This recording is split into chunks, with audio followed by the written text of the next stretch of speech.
Good evening, everybody. Uneducated Economist here. So I've been trying to wrap my head around this speech. The economic outlook, the new normal is now, come out of the Federal Reserve, March 6, 2019, by John C. Williams. Talks about R star and G star. R star is the neutral rate or the normal rate in which the Fed is neither restrictive nor accommodative to the economy, and G star is described as trend growth, sustainable growth, and potential growth of the economy. But inside this speech, there was a section in there that I thought was pretty telling. It pretty much says that the economy went into the toilet last year, and I thought I would read it and we can have a little discussion about this.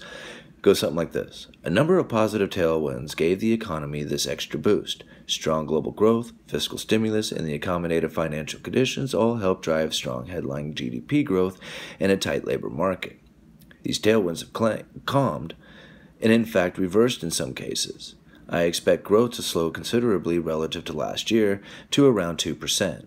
Three developments contribute to these views: a downturn in global growth, a heightened geopolitical uncertainty, and the effects of tighter financial conditions.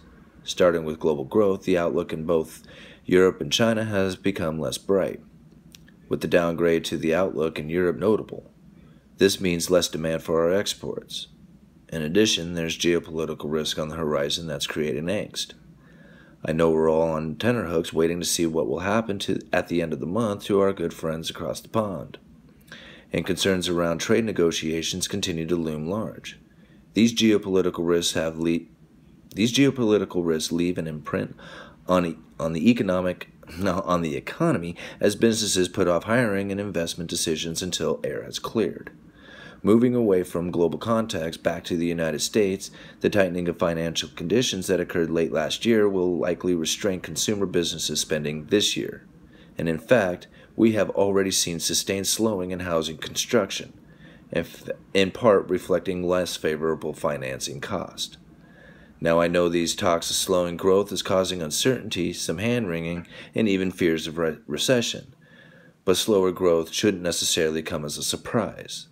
For quite some time, the economic fundamentals have pointed to GDP growth much lower than what we saw in the 1990s, for example. In fact, my 2% growth forecast is right in line with the G star. This means slower growth isn't necessarily cause for alarm. Instead, it's the new normal.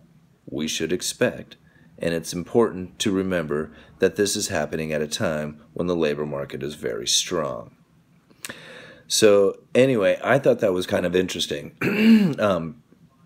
Pretty much talks decided there on how the global market, the Europe and China, is dragging down the rest of the economy, which is pretty likely. Farther into the speech, he also talks about there's some of the demographics of like the baby boomers who are retiring, and that's putting a drain on the economy as well. A really interesting speech. I encourage you guys to go check it out, maybe read it, and maybe let me know what you find inside of it. Like I said, it's a little confusing when he talks about R star and G star. You kind of have to wrap your head around that first before you can kind of understand the rest of the speech. And, maybe I'll do a breakdown of the entire speech later. But like I said, I thought that little section of it was quite telling. And you guys let me know. Uneducated Economist. We'll talk to you later.